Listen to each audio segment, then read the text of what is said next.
За материальную меморзил такой Кавказ, она халхул отказаться от этого, только сильное внутреннее убеждение, что есть угроза потомству, потомкам ассимилироваться. Даже это осознание не всех может остановить от материального благополучия, если оно имеется. Как говорится, кто беден, тому терять нечего, но людям, отягощенным материальным благополучием, всегда труднее бывает делать выбор в пользу каких-то стратегических, идейных каких-то вещей, да, что вот завтра мои потомки уже не будут. Сегодня, например, есть очень пример, такой интересный пример, Ирландия.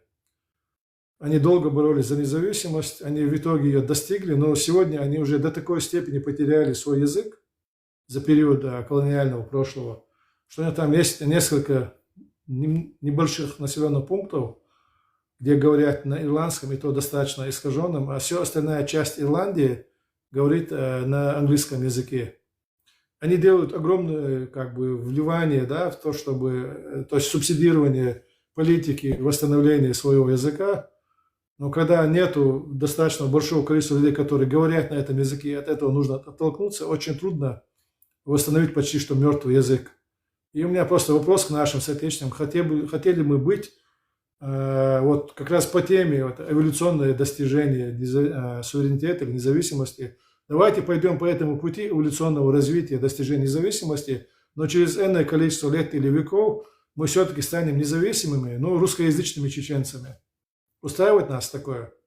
У нас там самосознание сохранится благодаря нашей вот истории борьбы.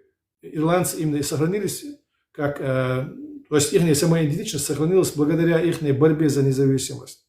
Но они потеряли язык.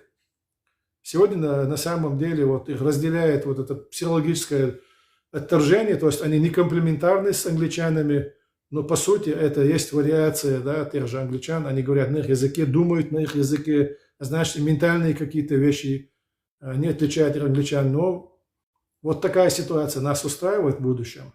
Поэтому только борьба, только сохранение, только борьба может сохранить вообще какую-либо систему, этническую или какую-либо другую.